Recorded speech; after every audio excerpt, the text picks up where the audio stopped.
Iron is one of those minerals that is probably the most abundant mineral on Earth.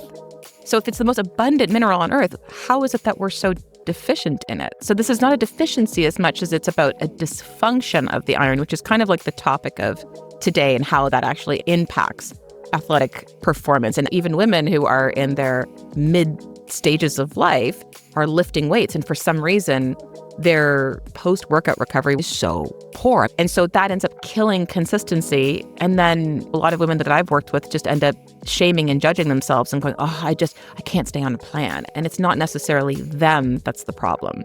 It isn't about being perfect. It's about being better. Hello, my name is Dr. Stephanie Estima, and I host expert discussions with thought leaders in all facets of health, including nutrition, fitness, hormones, stress management, performance, recovery, longevity, health span, and energy production. On this show, we discuss complex science, but then we also alchemize it into actionable, everyday living.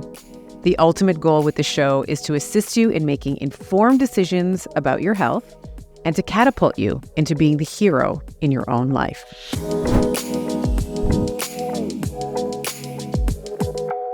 Hey, buddies, welcome back to another episode of Better with Dr. Stephanie. It's me, your host, Dr. Stephanie Estima. I have with me a longtime friend and colleague, Melissa Ramos, on the show today. And I wanted to bring her on because, number one, I admire her. I think she takes a very similar approach to healthcare that I do. She really does like to look holistically at the individual rather than just, oh, you have this deficiency, take this supplement, right? She really looks at the difference between deficiency versus dysfunction, and she talks about that in our show today.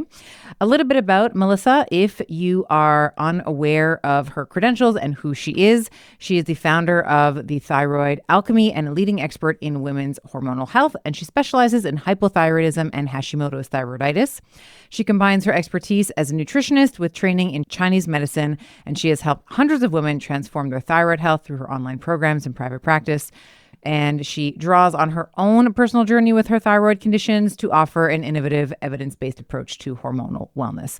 So we talk so much today about the thyroid. Certainly, we talk about minerals and deficiencies in minerals, but we really do focus in on the dysfunction of iron, bound and unbound, as you'll hear, copper, bound and unbound, as you'll hear, why we need to be thinking about copper, why we need to be thinking about vitamin A, some of these other, we'll say, secondary and sometimes even tertiary minerals that we don't necessarily consider when we're thinking about healing the thyroid. Melissa really does a great job at breaking down very complex mechanisms to help you understand. So you'll hear her talking about a taxi cab in our conversation. And I think any woman in midlife needs to listen to this conversation. So we know that in midlife, we have this phenomenon called thyropause, where the thyroid's like, listen, I've had enough, and just kind of stops working. So many women in perimenopause and menopause have thyroid issues. So this is essential listening. Even if you have not been formally diagnosed with a thyroid condition, you will probably find yourself on some type of oscillating scale in terms of the clinical signs and symptoms that you're going to hear today. So please enjoy my conversation with Melissa Ramos. All right. Melissa, my dear friend, welcome back to the Better Podcast. This is round 2. I know. I'm so excited to be back. Thank you. So let's get into it. Let's talk about anemia. Maybe we can start with I was in preparation for our conversation today. Also like, all right, I got to get some of these definitions straight. So what is anemia and what does it look like clinically? How can it present? Yeah, for sure. So this is a topic I'm super passionate about because it was probably one of the biggest things I personally had struggled with. And ironically, of course, it's the things that I see most often in my patients. So anemia is looked at as, iron deficiency. I'm putting my bunny quotes up because it's not a deficiency as much as it's a dysfunction. And so clinically, what doctors will do is they'll measure your iron, they'll measure your ferritin levels, which is kind of the storage form of iron, intracellular, so in the cell. And they're looking at it from, 100 and up. And so that's supposed to be healthy iron level store. Sometimes it'll be even 50 seems like a good baseline for some doctors. But oftentimes clinically what I'll see is I've had patients who've had iron levels at a 1 or 2. and the labs had to retest because they're like, there must be a mistake here. But often I'll see it actually under 10. And so the resolve for a lot of these women is, well, I just have to take more iron. I have to take the shot in my butt, the iron IV, which is kind of problematic for a lot of women because it has corn in it, which can be really problematic, especially if you have Hashimoto's and you have multiple food intolerances, might not be the best thing. And it's really expensive. So is it a sustainable option? Not exactly. Iron is one of those minerals that is probably the most abundant mineral on Earth. So if it's the most abundant mineral on Earth, how is it that we're so deficient in it? So this is not a deficiency as much as it's about a dysfunction of the iron, which is kind of like the topic of today and how that actually impacts athletic performance. And athletic, I'm using that term loosely because I'm not suggesting everyone watching this is an athlete, but even women who are in their mid stages of life are lifting weights. And for some reason, their poor post-workout recovery, which was a huge issue for me. I've texted you about this. My workout recovery is so poor. I'm just not recovering. I would be complaining to my husband, Eric, to massage my thighs because they always felt so heavy afterwards. It wasn't just a soreness. And so that ends up killing consistency. And then, a lot of women that I've worked with just end up shaming and judging themselves and going, oh, I can't stay on a plan. And it's not necessarily them that's the problem. Yeah. Great points. So let's dive into that a little bit with the deficiency versus the dysfunction. And maybe we can talk about the role, just to have the listener understand fully when we're talking about iron and what the connection is to hypothyroidism or low thyroid function or Hashimoto's thyroid. I think at this point we can say like just autoimmune disease. Like if you have low functioning thyroid, the chances of you producing autoantibodies are like 90%, something like that. Oh, yeah. Like 90% of people who are classified as hypothyroid do have some autoimmune dysfunction. So let's talk a little bit about when we are thinking about iron, how does that relate to thyroid function? Like what is it doing? Is it helping conversion of hormones, like inactive? Tell us what it's doing. Yeah, so when iron is circulating properly, what we're going to see is that it's one of the ways that we convert T4, our inactive thyroid hormone, to T3, our active thyroid hormone. Now, T4 is actually in the blood, T3 is intracellular, which is kind of interesting. So when we're getting our blood work tested, it's not necessarily the most accurate for T3 levels. And I think that could actually be quite surprising to some women.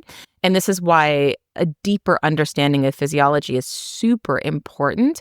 But iron is one of the ways that conversion occurs. Other things that can lead to that conversion of T4 to T3 are things like making sure that woman is really tending to her stress management, her nervous system regulation, because out of whack cortisol levels can also impede that conversion. Higher estrogen levels, which we'll see in the earlier phases of perimenopause, can also impact that. That's why we're starting to see, especially in perimenopause, that thyroid strain starts to impact so many women during that time because it's a conversion issue ultimately that's occurring.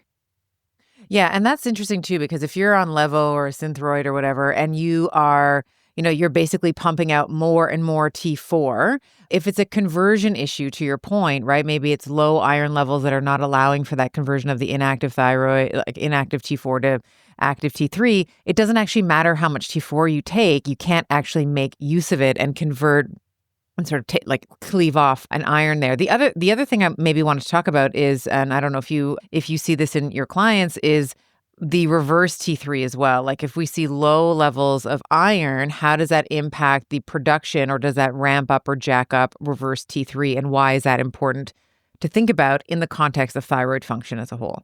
For sure. It's a great question. So anytime that I see reverse T3 levels elevated, and you can see this on your blood work, if that number is over 15, it's a really big red flag for me that immediately I think stress. Yeah. However, I think we have to redefine what the word stress means.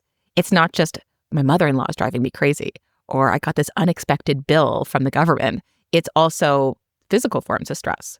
And whether that physical form of stress is iron that's not circulating, or if it's pathogenic in nature, which, by the way, can feed on unbound iron, which we can discuss as well.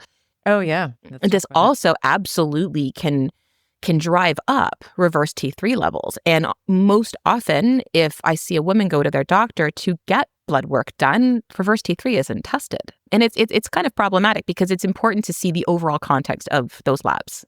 Yeah. Okay, so let's actually double click on some of those stressors. So Yes, your mother-in-law can drive you crazy. Yes, you can be over-exercising. Yes, you cannot be getting enough sleep. Talk about some of the pathogenic factors. What can we consider with that? Yeah. So other physical forms of stress are things like parasites, for sure. And I'm a very big proponent that, there's a saying in the functional medical community that if you have a pulse, you have a parasite. And certainly this can happen, but at the same token, parasites are not always problematic. So they can be residing in your body and be happily like nesting in there. But if you're feeding off weak tissue because you are so mentally stressed, or you're not getting sunlight, or you're not moving your body, they're going to proliferate, as will bacterial infections, as will viral infections, And so we have to kind of think of that. It's not so much of the germ, it's also very much the terrain. It's what is the environment that these are in. It's often why, you can be prepping for a vacation, and you're like burning the candle at both ends. You're trying to tie up everything as much as possible. And then you go on vacation and then you finally get sick. It's because you've put yourself in such a compromised state. Now, anything that was kind of residing there under the surface is like, just having a bit of a party because of that weak tissue. Yeah, and this is, you mentioned it, it's the germ theory versus the terrain theory, right? Mm-hmm. It's like we're all exposed to germs all the time, big bad viruses, but the severity, right? Like how that can take hold of someone is going to be very dependent on the health status, right? This is why we saw with the recent pandemic, a lot of the individuals who unfortunately had a very difficult time with it were often metabolically unhealthy. They had other comorbidities that they were already dealing with. And so let's just assume that everybody has a parasite. Like you said, if there's a pulse, I have a parasite, we all have parasites. But if we are aligning ourselves with best practices, let's say with our nutrition and with our exercise, movement, and our stress management, as you've been discussing, that our immune system, like 99% of the time, is probably going to keep those parasites in check, and maybe even make the argument that is part of a healthy, holistic view of a human living in the modern world. Is like we have parasites and we keep them in check when our immune system is healthy. Absolutely. Absolutely. And I think this is the problem, is that people are chasing the wrong thing. And it's often why I don't put people into parasite protocols unless they have their foundations done first. Otherwise, they come back and go, that didn't work. And I'm like, well, yeah, you didn't have the foundations set, right? So it's important. So if you have someone, so let's say you have someone, she suspects, or we've confirmed that she has hypothyroid, and maybe you've run some labs, we see low ferritin levels, we'll talk about some values in a moment. Mm-hmm. And you're also suspecting that maybe some parasites now have run amok and gone unchecked, right? Yeah. What would be some clinical signs and symptoms that a patient might be presenting with? And I understand that this is systemic and can be very vague. It can be like general malaise, but like tell us, to kind of paint a picture, because I don't think parasites are part of the, when someone thinks that something's going wrong, like people don't jump to, I wonder if I have a parasite that's going unchecked. I don't think that that's the first line of thought.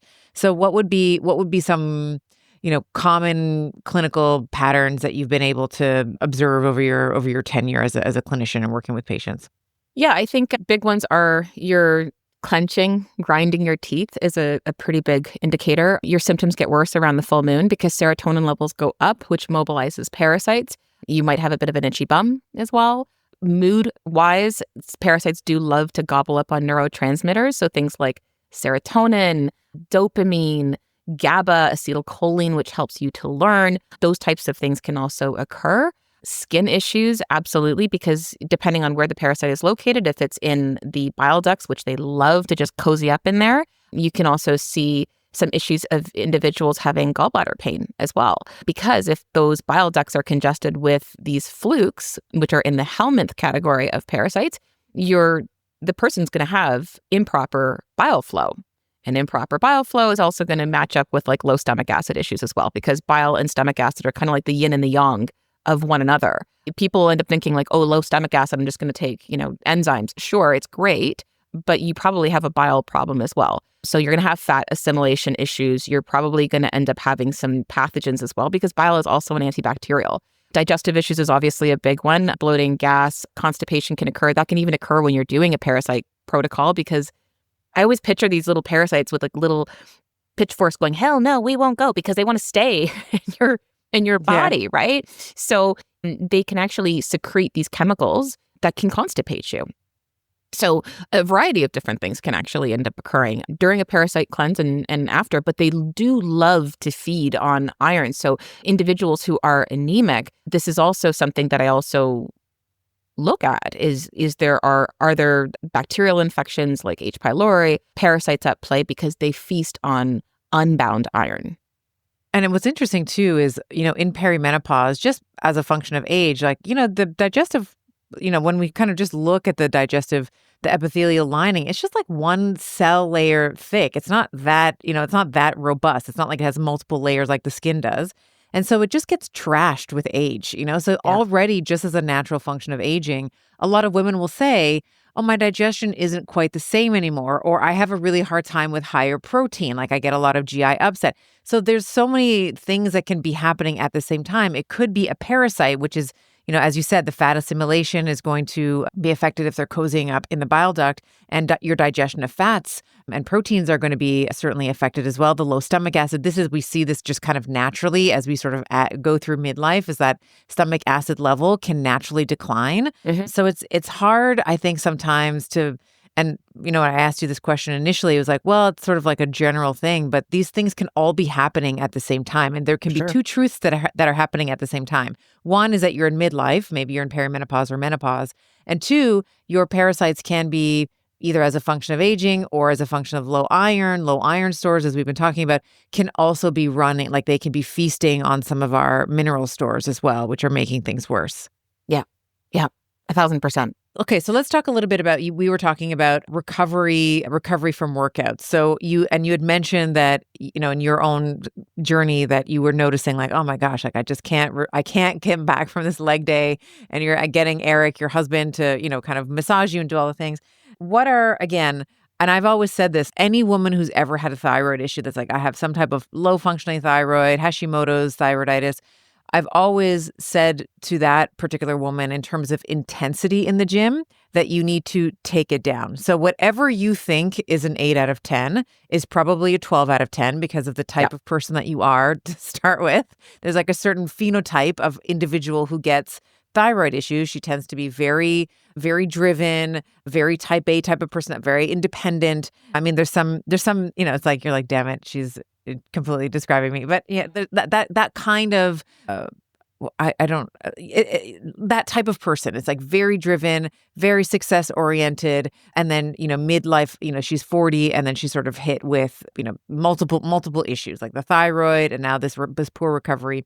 I've always said to these women, let's take it down to like a 4 or a 5 out of 10, which is the hardest thing to tell a very driven type A personality kind of individual. They're going to completely disregard that most often and then go and do their 12 out of 10 workout and then be like, damn it, I'm down for the count for 6 days after this one workout.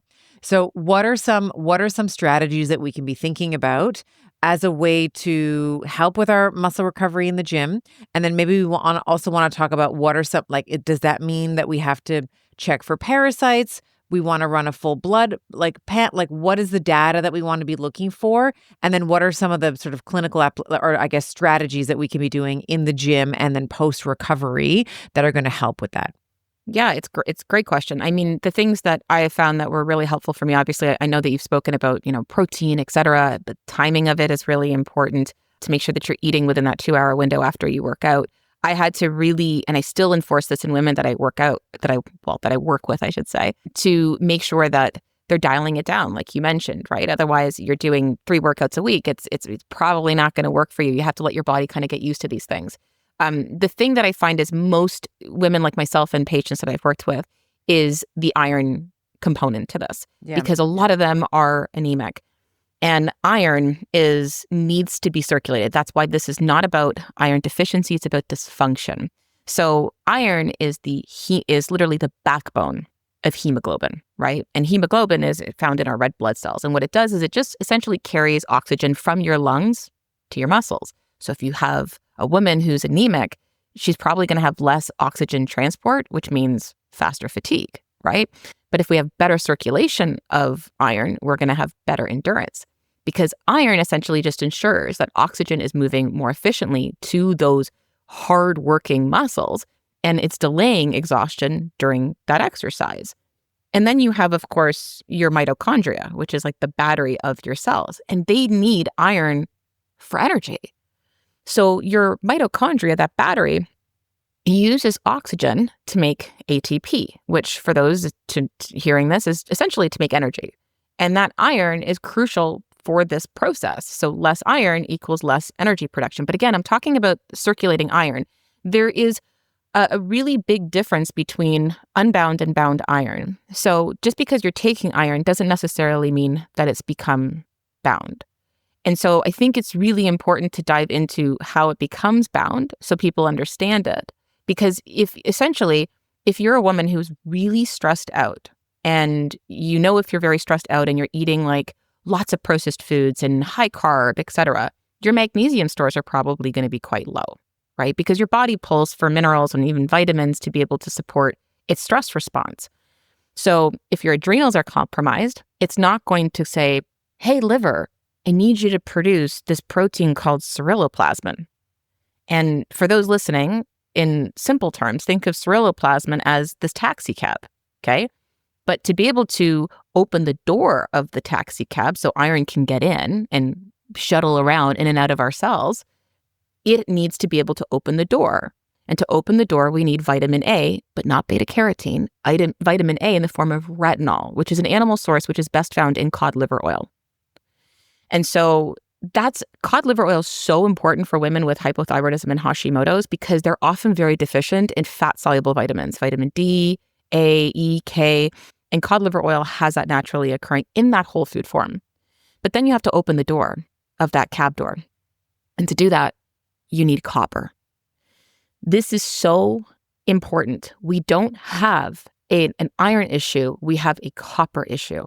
And if we actually look at the mitochondria, that battery I was talking about, it's heavily reliant on copper-dependent enzymes to produce energy and also to regulate iron. So now the iron is in the taxi cab, ceruloplasmin, now it can go and it can circulate. But when it's not bound, because we're just taking copious amounts of iron, but we don't have the supportive nutrients, copper, vitamin A, ceruloplasmin being produced from the liver, which it can't happen if you're super stressed out and you're magnesium deficient, then we're not going to circulate iron. And then we're going to be really, really tired, right? Because these copper-dependent enzymes, it's a really big key to producing your body's energy. And without enough of that, you're going to be very, very tired. And iron will end up being stuck in tissues where it doesn't belong. And that's where you're going to end up seeing iron not going to where it needs to. It's going to get stuck. Believe it or not, there was actually research done, and this is super crazy. There was research done by Dr. Bruce Ames to show that iron can be stored in tissues and organs 10 times more. Like that's kind of where it shouldn't be. Where it shouldn't be. It can actually accumulate up to 10 times higher in organs and tissues than it should be. And this essentially creates like a traffic jam in your body. And if it's storing in organs and tissues, one of the areas that they noted was that it's often in the liver. What happens there? Well, it begins to oxidize. It begins to rust. Like think of a cast iron pan that you have. You wash it, well, it starts to rust if you don't grease it, right?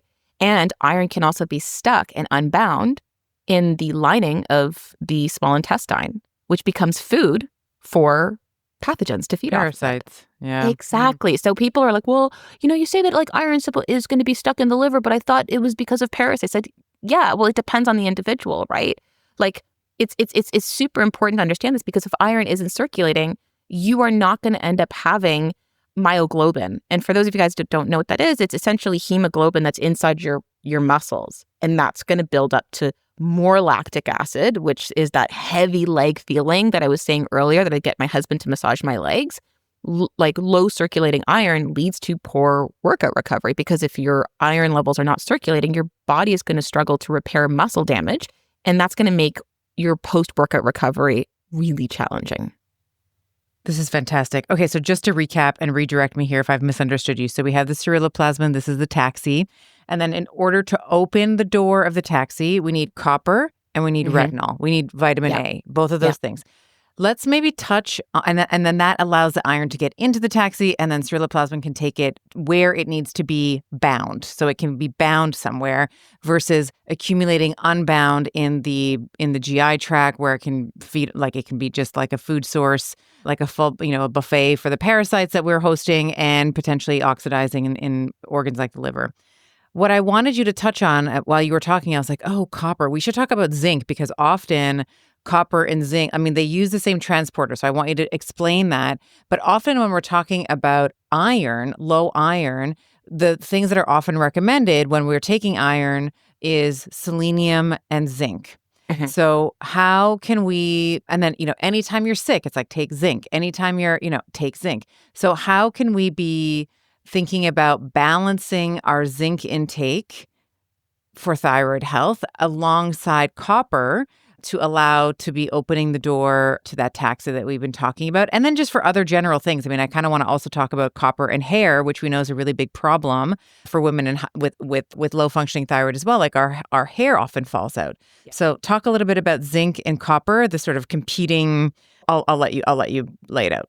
Yeah. So zinc and copper play like a seesaw act with one another. And what I find interesting is that, especially with athletic supplements, there's usually quite a bit of high levels of zinc in it. Yeah. And that can actually block copper absorption in the body. And it creates this unexpected mineral imbalance. So can we take zinc? Yeah, we can take zinc. It's not necessarily an issue to take zinc. It's just a matter of if we're taking zinc every single day, we're probably further depleting our copper stores. And this is why I also am not a huge fan of vegetarian and vegan diets, because while they're higher in so-called non-heme iron, you're getting very low bioavailable copper. And there is a difference between bioavailable copper and biounavailable copper. So biounavailable copper, because copper has been highly demonized because people just think of it as, oh, you're copper toxic because you're on the birth control. Sure, but that's biounavailable copper. And its first primary storage site is the liver. It's why it's called an emotion. It can be an emotional mineral. People can develop a lot of anger and aggression with biounavailable copper that gets stored in this organ. The second storage site is the brain. So a lot of neurological issues can occur with biounavailable copper. So people get really freaked out by copper, but if it's bioavailable, we actually need it. And we all seen those roofs. We've all seen the roofs on houses that start off copper and then they turn green. And we're like, I don't want that in my body. At all, right? Because we just think it's so problematic, but ultimately, and then people are drinking from the copper cups, and I'm like, that's not bioavailable copper. The best bioavailable copper you're going to get is from beef liver, which is why the beef liver supplements are really great to take. But you can take as much as that as you want. But if your magnesium stores are super low, which can happen, like I said, from stress, dietary wise, about only 20% of oral magnesium is actually absorbed. And that's generally based on the person's gut health. So when I'm looking at magnesium, and what I'm recommending is, yes, take the oral magnesium that's best for you, whether it's a glycinate because it's more calming, or it's a citrate because you tend to go towards constipation.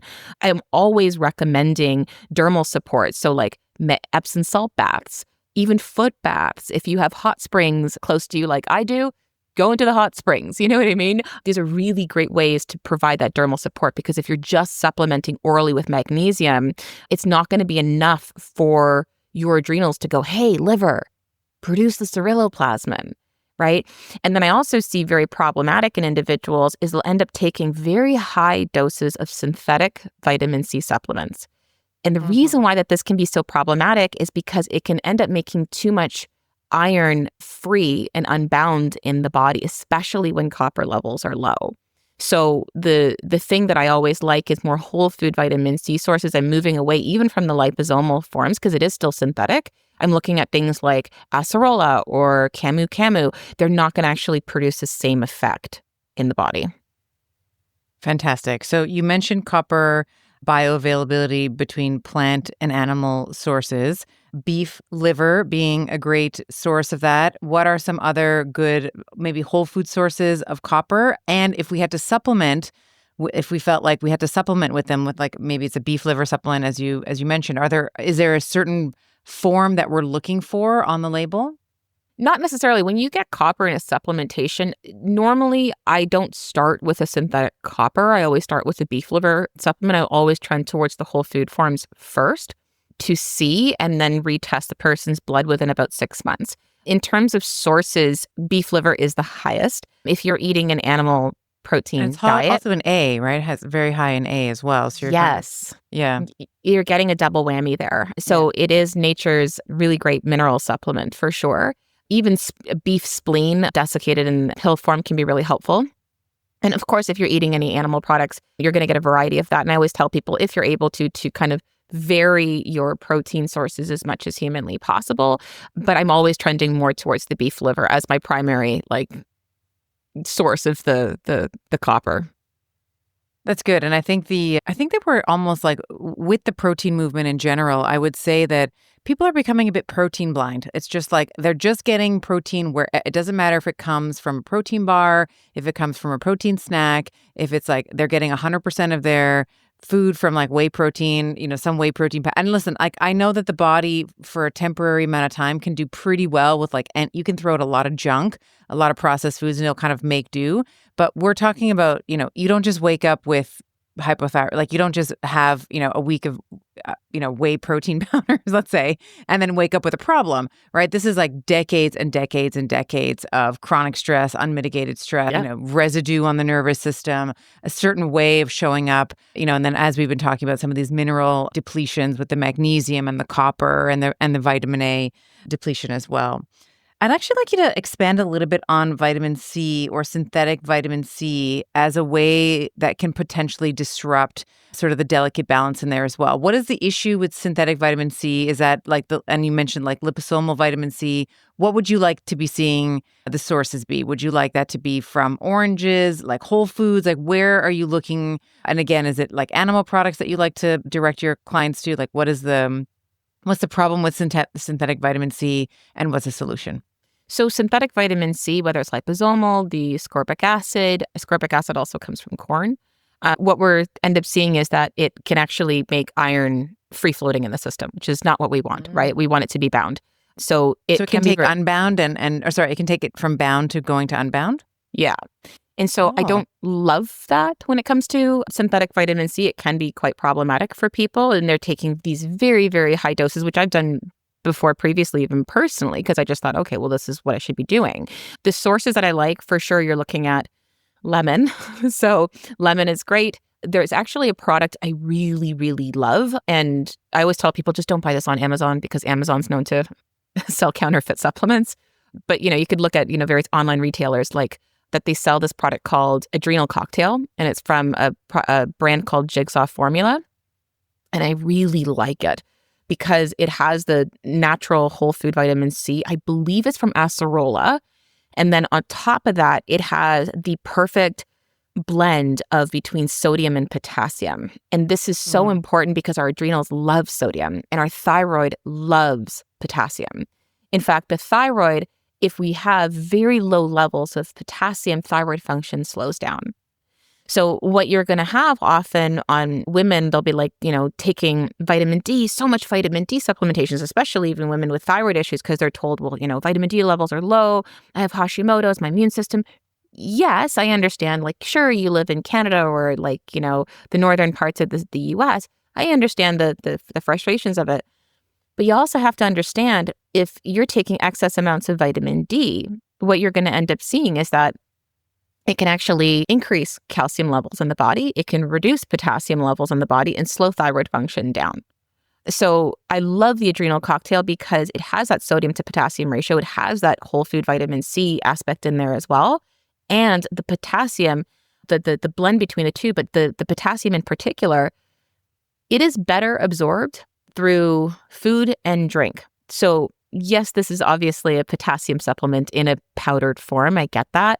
But the good news of this is that think of things like whether it's coconut water or avocados or bananas or beet greens. A lot of people throw out their beet greens because they're like, I'm just going to eat the beets.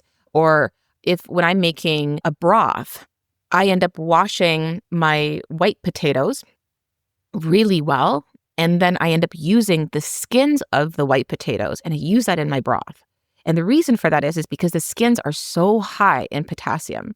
So when you're making a broth, add in those potato skins because they're so nutrient dense in potassium, and your thyroid really, really, really needs that. So even just kind of spinning back to that thyroid health and like obviously low post-workout recovery, we got to make sure our thyroid is functioning well. And that's going to be very much indicative of having a healthy mineral balance. That's why oftentimes women are taking, copious amounts of magnesium. And sure, their gut health plays a really big role in it, but so does those core minerals. Like the sodium and potassium is extremely important in the context of this discussion. With most supplements, like again, to your point around gut health, like you're going to, whatever you see on the label of the jar or the bottle or whatever, you're going to see probably like a 20 to maybe 40% absorption from that, right? So even with some of the supplements that we're talking about, or if you're overdoing it, let's say with the vitamin D, or you're overdoing it with the ascorbic acid or whatever, your gut's ability to sort of extract it also degenerates, we'll say, with age, with changes in the gut microbiome too. So that's also something that we want to be thinking about. Let's talk about levels, like blood, levels for ferritin, levels for vitamin D, levels for vitamin C.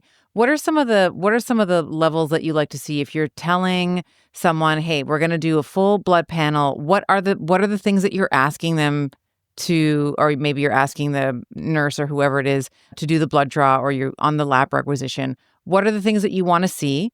And how are they different? And I think this is the key question here. How are they different from like what you might get if you just went to your GP and you're like, hey, I think my thyroid, and they're like, yeah, we'll look at TSH and we'll look at maybe free T4. What are some of the things that you would like to look at in addition to that? I think ferritin is going to be on that list, and maybe we can talk about ranges as well. Yeah. So ferritin levels, traditionally, you'll hear conventionally, they'll say like it should be between like, I don't know, some people say like it has to be 50 and over. You have some doctors who are like it has to be over 100. But ferritin over 100 nanograms per milliliter really does suggest excess iron storage and oxidative stress. And that's not a good sign of iron levels. Low ferritin levels isn't necessarily terrible per se, but usually clinically, I'd like to see it between 20 and 50 nanograms per milliliter. And that might surprise people because they may be like, well, my ferritin That is a surprise. I'm surprised to hear you say it. I thought you were going to say like 90 to 100. I was actually going to say 90 to 110. No. That was my guess. No. Okay. Yeah. Okay. I really like between 20 and 50. I really think that that's really important because if I see ferritin levels like under 10, I'm looking at this individual, or even under 20, I'm like, this person is probably pretty copper deficient. And so it's not just about, okay, let's add copper, let's add vitamin A. This also comes down to what we were talking about before, is having those foundations really set of like, you can take all the supplements you want, but if you're really stressed out because your lifestyle sucks, you can't out-supplement a crappy diet. That's true. That's true. So I think that has to be really understood from people, because I think so many people are under this impression as you just take a pill for the ill or you take a supplement to nourish a deficiency, but like your lifestyle also very much drives deficiency. Your nervous system very much drives deficiency. That is a hard truth to hear. Can we just stop there for a minute? That is a hard truth to swallow. Sometimes I'll say, with love, of course, and I know that you're saying this with love as well. It's like the results that you want is in the work that you're avoiding, and I will often talk about that in the context of the gym. It's like people will say, but I'm going to the gym 4 times a week. I'm like, you're not approaching muscle failure. If your muscles are not, like, there are other things that we've been talking about that can contribute to that. But if you have been working out 4 times a week and you're not seeing any change after 6 months, 7 months, 9 months, there's a problem with the protocol. Yeah. And I think that the same is true here. Like our tendency, so many, even, I know there's a lot of practitioners that listen to the show, and, we sort of, sometimes there can be this, how like categorize it. There's this like, I'm so much better than the allopathic sort of model. But then we say, oh, you're low in vitamin D. You should probably take some vitamin D. So we're just doing the same thing.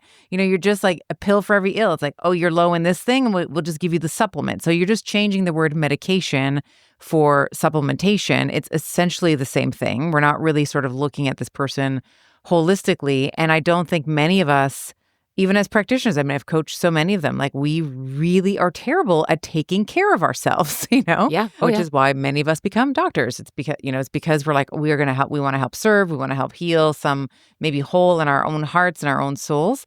But so many people, including the practitioners that you're seeing, if you're not a practitioner, you're just a Betty listening to this, also struggle with managing stress, setting boundaries, metabolizing the maltreatment that you sustained maybe as a child or a young, adult. We all struggle with it. We're all, unfortunately or fortunately, part of the human race, right? It's like we're all very, very similar. We're more alike than we are dissimilar. For sure. And I think that it comes down to capacity. Like if your nervous system, if you want an 80% life, but your nervous system capacity is at about 10%, the universe is going to go, God, dancing Alice, spaghetti gods, whatever, whoever you believe in, it's just going to go, okay, we're going to give her 20%. But then your nervous system can't hold 20%, right? So you start to kind of wig out. So we have to kind of understand that expanding that nervous system capacity is not going to be a fast thing. It's a slow thing. So if you're someone like myself who's like A-type and you're, perfectionist type tendencies, you're like, but I want it and I want it now. It doesn't work that way. And so I think often with the stress component that depletes our minerals and our vitamins in our system that we're just trying to out-supplement is to understand the value of feeling through your emotions and also speaking to that inner child who's doing its absolute best to protect you based on a nervous system response, this neuroception that occurs when there's something that triggers you in this lifetime to show you where you are not free in this life, that's triggering you. If you are just overworking or you go and you grab a drink or, you go into the scroll hole on social media to distract yourself from feeling through it, it doesn't matter what supplement you take to be able to support that because your immune system is always going to drop because cortisol absolutely can be very corrosive in the system, and ferritin levels will continue to drop because your body is always trying to pull for everything to support it. I always say to people, like, you want to know how, your nervous system state is? Just say to yourself, if I'm rushing for it, I'm probably not ready for it. It's just the truth. If you're rushing for something, you're probably not ready for it because your intention is like, I gotta have it, and it's. But why? What is the intent? Right? Like, sure, there might be looming deadlines, et cetera. But like, if you're rushing for it, you have to question the state of your nervous system. And your state of your nervous system, of course, it's supported through things like protein consumption and mineral status is really, really important, right? Which is like a lot of the stuff that we're talking about today. But absolutely, you're going to be fighting deficiencies again and again and again if you don't actually work through that emotional and psychospiritual aspect to this journey. And I actually don't believe anybody needs to heal. I know that is a very unpopular opinion, but I just don't believe it. I think that we have created this absolute massive obsession with healing where women are like, I gotta heal, I gotta heal, I gotta heal. And I'm like, but what does it mean about you as a person that you need to heal? It means you probably have a subconscious belief that you're broken. How on earth are you going to build anything from a cracked foundation? It doesn't make sense. It's not to denounce the efforts you take to heal, to eat right, to supplement, to work out. But this isn't so much of a journey of healing as it's more of an act of self-love and coming back home to yourself, right? Like, what happens if you had little to no sleep? Are you going to drive yourself back in the gym because you're hustling for your enoughness? Or are you going to go, okay, maybe I don't actually go as hard in the gym today. Maybe I actually just adjust my workout. Maybe I actually focus on getting more steps today. Right? It's about adjustment and fluidity. And I think that if women actually understood that more, they probably would end up being more healthier as a result. It's why I take a lot more people off supplements than I care to admit, because their work isn't in the next Parasite protocol per se. It's about doing a lot of that foundational and deep work first before they could even be prepped and primed for the rest of it. Man, that is the medicine. That is the medicine. That is the medicine. And I always tell women who maybe they'll ask me on social media or I'm, coaching, cohorts or whatever. It's like, what do I do now? It's like, what do you think you should do now? I hold the premise. I think you also hold this philosophical premise. It's like, you already know what to do. Yeah. You already, like, in the infinite wisdom of your body, if you just quiet the pressure and the noise coming from your brain, like all the algorithms and the plans and all the things and the 8-week boot camp, all the, you just quiet that and you just ask yourself what you need. She will tell you. Yeah. And even to be able to just self-soothe. So like, it's if you grew up where you had a parent who didn't know how to emotionally regulate properly, there is all of us, which is all of us. Of course, because they were doing the best they could with the knowledge that they had, right? Yes. But the truth of the matter is that becomes very difficult for a lot of us who end up growing up as adults who are trying to prove our self-worth, right? Constantly thinking that nothing is enough, whether it's in our business or whether it's in our health. We're just chasing this enoughness. We're chasing this destination consciousness. And it comes down to the separation that occurs, early on in life, where we have our true amazing limitless self, that cute little baby burrito that you were at the very beginning, to this version of you, of this disassociated identity that was created. I'm not enough, I'm not good enough, I'm not worthy enough. And that is essentially what drives so much patterns and behaviors in individuals, that's where the ego comes in to be able to prove, see, you fell off this plane, see, you're not worthy enough. And it just creates this like underbelly of stress that just keeps permeating in the background. And it's not saying that, like, I love this saying that I heard, which was, your suffering is real, but it's not true. It's not true because it's just not based on facts. It's based on this concocted version of who you think you are. It's a story. Yeah, it's a story that you're telling yourself. It's just, ultimately, that's really where it comes down to. So, I mean, like, listen, there's tons of things you can do for your deficiencies and stuff. Like, we spoke about, optimal ferritin levels, and, vitamin D should, all these ranges that we have, as are outdated. They're like outdated from like 50, 60, 70 years ago. They're based on men, and they're extremely broad. So like vitamin D, for example, is like 60 to 80 nanograms per milliliter. If a woman's getting her thyroid checked, she shouldn't just be doing TSH because that's a thyroid stimulating hormone. It's not even a thyroid hormone. You want your free T3 levels. You want your free T4 levels. You want your thyroid antibodies, like your thyroid peroxidase antibodies, your thyroglobulin antibody. Like, those things are important. But remember that we don't address paper. We address people, right? So it's extremely important. Like I was saying earlier in the podcast, is that T3 is not even in the blood. It's intracellular. So when you're getting blood work done and you're like, oh, I have low T3. I mean, sure. But we have to always also rest our laurels that we're speaking to a person on the other end of the screen, or in front of us if you do in-person practice. But a lot of their makeup is extremely important in the overall discussion. And women who have Hashimoto's in particular, and this drives me insane, is that they chase this, like, I got to reduce my antibodies narrative because I must be in remission, because if I don't lower these antibodies, I am technically a failure. This is driving this underbelly of pattern that they've had for a long time ago. This is not about their antibodies, I'll tell you that much. This is it's so well articulated, Melissa. I think that is so true, because everybody wants to get to the finish line and say, look, I put it in remission, right? Everyone wants the destination. It's like you were saying, like that anxiety of like, I just want it right now. It's like, all right, you're not ready for it right now. You have to sort of go through the process of becoming the person that can now put those autoantibodies in remission. Yeah, and even that, I think people have to understand how the immune system works. Like, if you're taking, like, you have your two branches of your immune system, right? I'm doing this little seesaw act if you guys are listening on audio, but like there's T1 and there's TH1 and TH2. Now, so for example, if somebody is at a place with their practitioner and they're taking iodine supplementation, it can actually lower one of those branches. And if it does, it can actually tend to, at first, sometimes increase antibodies, and in some cases it can lower antibodies. In other cases, if there's immune suppression, like for example, someone moves into a home and the winter comes on and we've closed all the windows and the home has mold. Well, your antibodies can actually decrease.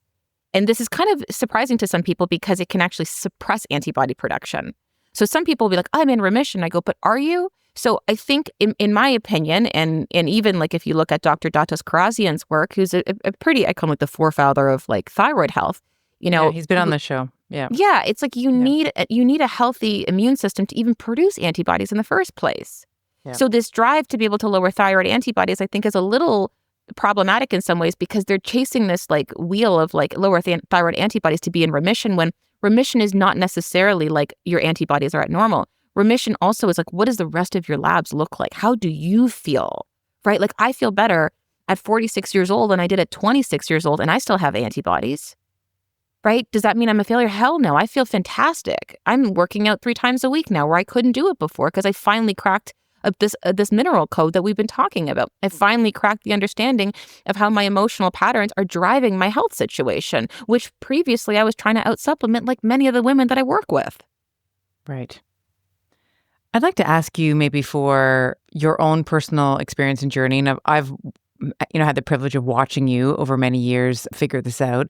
But coming back to this idea of capacity and this idea of balancing, because there's a time for sympathetics, right? There's a time for, like in the gym, you definitely want your sympathetics going. Like you're not going to be able to get out of the squat if your nervous system is not in that stress kind of physiology. But what has been effective for you? Obviously, understanding that this is not going to be effective for everybody, but I think as a jumping off point or an idea starter, this is how I often will present. It's like, this is what worked for me. It may not work for you, but just kind of look at it and say, hey, maybe I'll try some of this. Maybe I'll leave some of this. What have been some of the things that you have found to be helpful for you in improving and expanding your own nervous system capacity to be able to put on the brakes, the parasympathetic nervous system, and to sort of flourish in that, but obviously not so much that you become flaccid, right? Like, what are some of the things that you have done that you found very useful in that journey? Yeah, so expanding my nervous system has been several things. Number one, I'm a huge proponent of breath work. So I've been doing breath work for probably since 2019 or so. And it's been huge. I think anybody who has thyroid issues should be doing breath work 1,000%. And you don't have to be like just doing this really massive deep breath in and out. It can be a very fluid type of breathing style. The other part is actually taking the time to feel through stuff. So, like my husband and I are closing on a house now. And it's exciting, but it's like, it can bring up a whole whack of money fears, especially if you grew up like me, where money was very scarce. And it was always like, we're going to lose everything. We're going to go bankrupt. We're going to eat cat food under a bridge type, narrative. So when you're in a position where you're like, okay, I'm closing on a home, all these money fears come up, right? Can I do this? Who am I doing? Oh my God. So when that stuff has come up, I'll hear, like, I could feel my heart starting to like pound, even like randomly through the day where I'm talking to my husband and pretending like I'm listening to what he's saying, poor man. But I feel this sympathetic drive start to really increase. Or if something doesn't go well, it starts to increase. And when those moments happen, really applying somatic practices has helped quite a bit. And so I usually couple it with a couple of things. So the first thing, there's so many different somatic practices that people can use. I'm sure you've had people come on your podcast to talk about it. My favorite one is like taking your right hand and putting it essentially under your, like by your armpit rib cage area, and taking your left hand and then just squeezing the opposing shoulder, bicep, tricep kind of area. And I turn my head to my ear down to one side, and I look up to the other side. And I do that. And it looks kind of funny, but I do that until I yawn, because when you're in that sympathetic state, your vision just narrows in. So I'm doing two things in this somatic therapy. I'm doing one where I'm self-soothing from a bodily perspective, where I'm like squeezing my muscle and just giving myself some love. And the second thing is I'm also expanding my vision. So I do that until I yawn, and then I turn my head to the other side and I look the opposing side without turning my head further to get there. And I do that until I yawn. And sometimes it's 30 seconds until I yawn. Sometimes it takes up to 2 minutes. And when I'm doing that, I couple it with this inner speech, which I will say, I love you. We're good. I got you. You're safe. And I will say that over and over and over and over. And it's that little version of yourself who is petrified, who's trying to protect you and trying to convince you. And I think people will sometimes call it the ego, but trying to convince you that whatever you're doing isn't safe. This is uncharted territory, which maybe it is. But when we're going, it's just your neurobiology. It's like ancient. Yeah. It's just ancient parts of your brain that are trying to keep you in the tribe. What's common, it's like when you look at any Walt Disney, like Simba, it's like, here's the area that's lit up. Only go to the area that's lit up. The dark stuff, don't go there. It's that kind of thing. For sure. Sorry for the Walt Disney reference there. No, anyway, I love it. I love it. And it's so true, because we're just trying to keep ourselves safe. But when we're expanding into this new capacity, of ourselves and of our life. Like for me, it's like closing on this like mountain home that's deep in the mountains. And I'm like, okay, well, there's going to be, cougars and wolverines and more bear and everything. Like I'm going to have to drive a quad. I'm going to figure More out how to elks. yield Oh an my God. axe. What were you Like, saying? What were more you elk. sending? What picture did you send me? Was it elk? It was elks that were like just in the road and you just sort of have to wait for them to decide to leave the road. Yep. Yeah. 5 of them. 5 of them. And I've been like, backcountry camping where I was like 6 feet from a mountain goat. Like these things that I'm very like, deep in wildlife where I live. And so, it's like expanding this capacity to be able to hold whatever it is that you want. And it's totally possible. But I think that those things, like, I try to welcome the triggers, even though they're so darn convincing. Like, especially for those of us who are very driven. In some ways, it's kind of like, hustling at the altar of worthiness constantly. But it's always trying to ask those deeper questions of like, well, why is this here? Right? Like, what's actually happening here? And so I think that self-soothing has been so important for me personally to understand or to move through those emotions, because I think previously I just would have worked through it.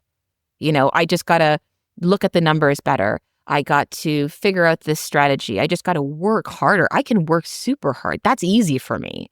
It's the slowing down piece that's the other part. It's even when I walk, with my husband, I have to, one of the things is like, ask yourself, how do you walk? Like, I know it's simple, but like I maybe because I was a server and a bartender before, like I can walk with purpose and I can walk so fast. And sometimes, Eric will look at me and go, where's the fire? Yeah. So it's just slowing those things down, even from like washing dishes. I'll be like, just slow down. Like just those movements is like eating. My mother would always say to me in Portuguese, você come que nem pato, right? Like you eat like a duck. And it's just, if just even slowing down those things and being aware of it is allowing yourself to be in the present state. And that is flow state for those of you guys who are entrepreneurs. It's not something you seek. It's something that you are, to be versus to do. I try to always think of the word savor. So you are like you are my twin flame in that way. I am the same. I am like walking, and if I get up behind someone on the sidewalk that is not walking at a brisk, 4, I'm like right up in them. And same thing. My husband's like, where are we running to? And he's like, we're running to the drugstore. That's where we're running to because I need to get a new thing of mascara, whatever it is, right? Like whatever I'm running to. And it's this idea of just savoring, which has been a so I'm very sensitive to words. So when I hear the word savor or cherish, it's like these things require reverence. These require paying attention to right now.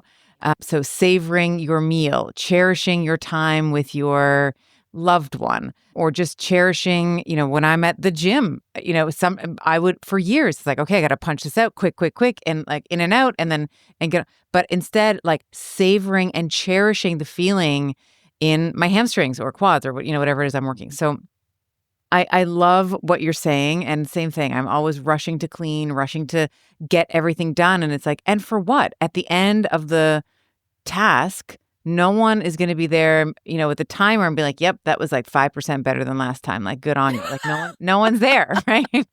It's just you.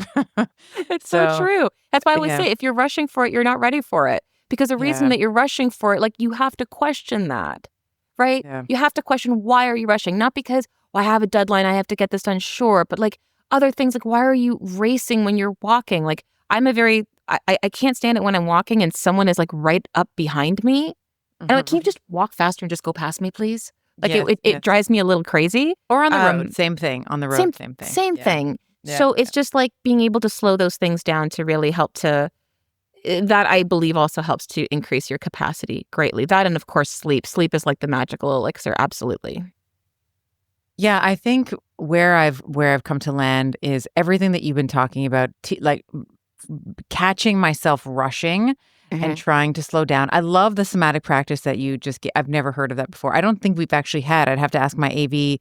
I'd have to ask Brock, but I don't actually think we've had somatic practitioners on the show. So that's super exciting. We've had breathwork facilitators on. We've had breathwork I've known about and love for many years, and we've had practitioners on. But somatic practice is interesting. That's an interesting category I don't think we've explored.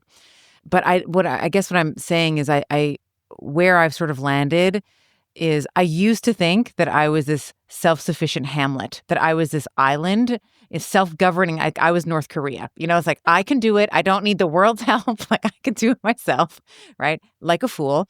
Please don't write me if you're, I don't want to get, like, not making a political statement here, but I'm just saying, like, there are some societies that are very insular. And I used to think that was the best way to handle things because I wasn't going to get hurt and I was going to do it exactly the way that I wanted to do it on my own timeline and I didn't have to report it. And, in midlife, I have just realized what a lie. I don't know where I picked up that lie. Maybe it was my own defense systems from being hurt as a young child. I don't know where I picked it up, but I really held this idea for decades that I could do it better myself. So therefore, I'm not going to ask anybody. And if someone asks me for help, I'm going to tell them, oh, no, I'm totally fine because I don't want anybody to pity me. And where I've landed now is this idea of, like, I really do need help. Like, I really do need the support and love of people in my family, in I have a very sort of limited, friend circle, but in that friend circle, they're sort of handpicked individuals. You, of course, are one of them, where I just feel like I can talk about whatever. I can talk about whatever I want, and I don't have to wear a mask. Actually, this is the other thing I'll say. My friend asked me this the other day. He's like, think about all the people that you know, so it's like friends and family and coworkers and like the coffee guy that you see, like everyone that you know, colleagues, and how many of them can you just totally be yourself with? Yeah. Like, you have no mask. Like, you can just totally be yourself. And I ran the numbers and it was, I was like, okay, so if we assume like Dunbar's number, like 150, we know kind of like 150 people. I have like 5 people. There's like 5 people on my list.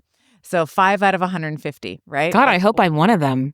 You are. Yes, you are. You are one of them. I had Christina, my chiropractor, who I've known for 20 years. I see her every week for my chiropractic adjustment. I had, other people like my husband, obviously, and a couple other people on that list. And it was like 5 people I could totally be myself with. I can let my freak flag fly. Yep. I can cry. I can tell people what I really think. Like, me and my friend Christina, we talk about all the like unfiltered what I think about what's going on in healthcare. It's like we're both, chiropractors. So we sort of have always been these like typical outsiders, right?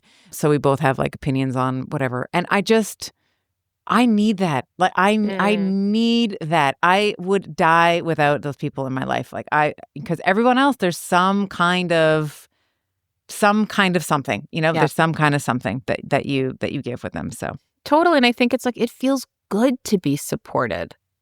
Like, it feels good to be supported. Like, I think because I don't know if this is a past old city self of me, where in the city, it's like you can kind of remain a bit anonymous in some ways because there's just so many people. You never have to talk to anyone. You don't really have to talk to anybody. And then I move, to this teeny tiny mountain town.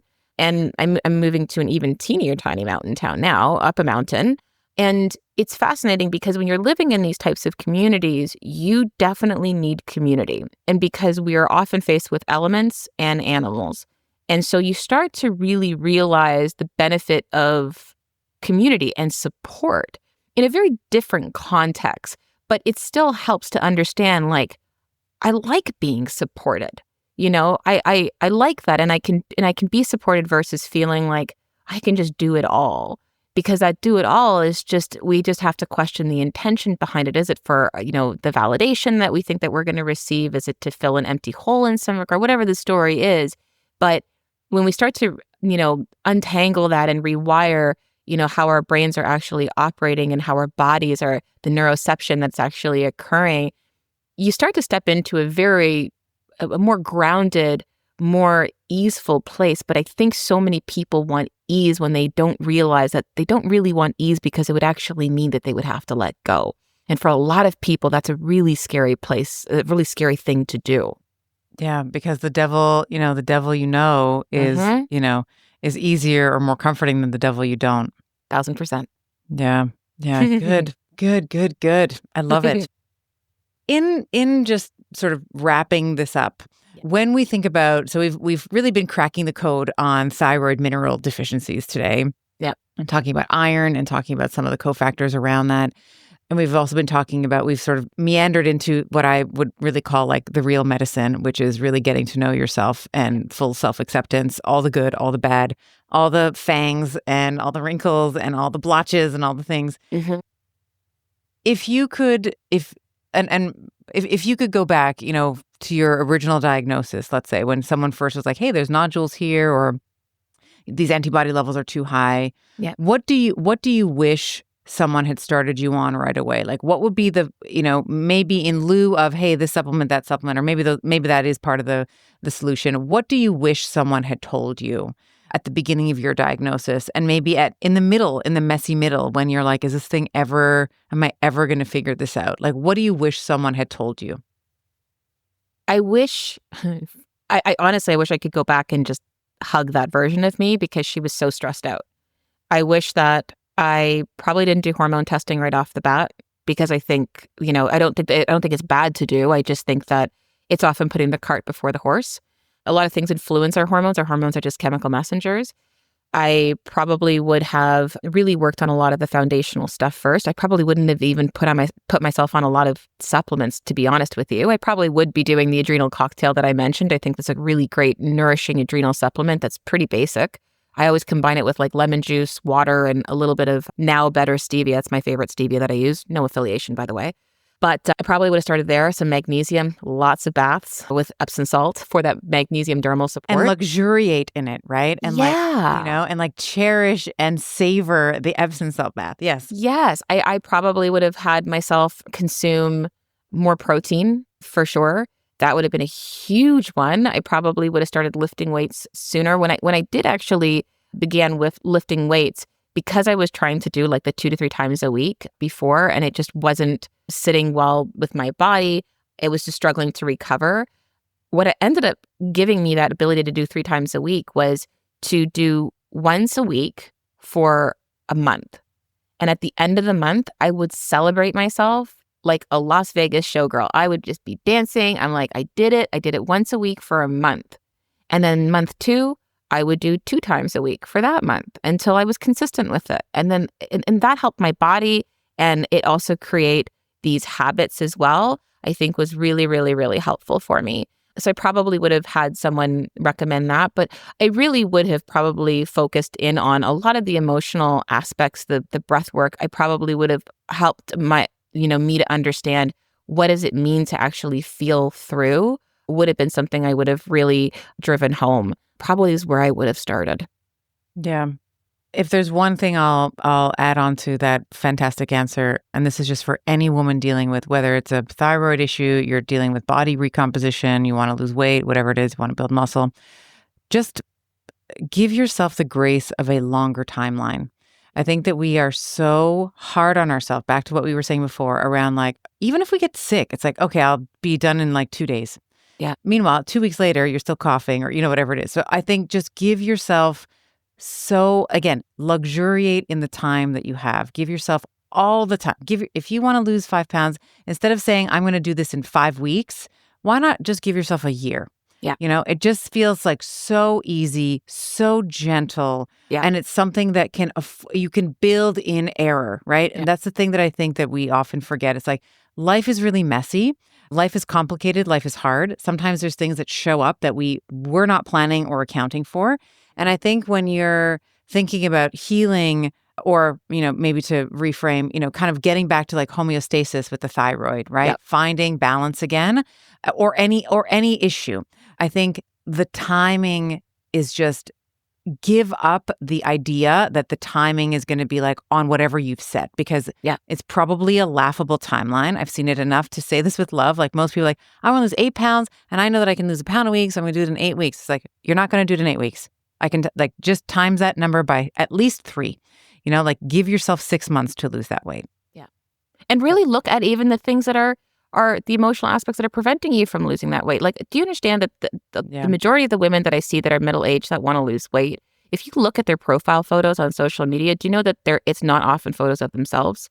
It's photos of their dogs, it's photos of their kids, it's photos of flowers and sunsets. It's not photos of them. So is the benefit of having that weight on them also has been a protective mechanism so that they can hide? Right? Because God. Oh, you just said something. I remember when my kids were young, and I was taking them to get these like Christmas photos or whatever. And the photographer insisted that I was in the photo. She was like, I just want to tell you, every mom doesn't want to be photographed, but I promise you that when your kids, you are going to want to have a photo with you and your kids. And I was Yep. like, oh my God, she's so right. I had never thought, I was just taking pictures in my phone. It's like all my kids. And I was like, oh, this has to change right now. Like I remember, so thank you to that photographer, that newborn photographer who sorry, I just, as you said that, I'm like, oh my God, that's so true. It's the sunflowers, Yep. it's the puppies, it's the family, it's her and her husband or her and Yep. her family. It's never just her. Yeah. Yeah, it's really important. And so they're like, eating more protein and working out with these are all really important things, and celebrate that you're putting in this effort. But like there's magic in the middle, in the messy middle. But it's also to question like, how has this been serving me? Because if you don't see that and you don't see the emotional aspects of this journey of yours, what you're doing may not be sustainable because you're still going to be wrapped up in the same patterns that led you to be where you are. And that's the same thing as, with any sort of type of thyroid issue. There's always going to be patterns there because the thyroid is the area of self-expression. Where are you holding back? How are you not speaking your truth? Like all of these things greatly matter. Beautiful. Absolutely beautiful. Thank you so much, Melissa. Where My can people pleasure. find you? Tell me where people can find you if they want to work with you. I'm sure that many of my Betties are going to say, yeah, that really resonated with me. Where are you online? Tell us your Instagrams, your website, all the places. Yeah, so you can find my website. It's thyroidalchemy.com. On Instagram, you just look up Thyroid Alchemy. I'm there. And I'm also obviously on YouTube as well, which is Thyroid Alchemy. I put out videos every single Wednesday. Also on Facebook. So those are kind of the biggest areas. Usually Instagram and YouTube are like my places where I feel like I thrive. And as someone who, again, notices words, I love the word alchemy, alchemizer. I love that word. It's like we're just going to take something and through the power of just being female, we're going to change it into something beautiful. So thank you. 1000%. Thank you for that as well. Yeah. Melissa, thank you so much. This has been such a wonderful conversation. I know that this is going to really serve my community so well. Thank you for your time, your focus, your energy today. It's been awesome. Awesome. Thank you.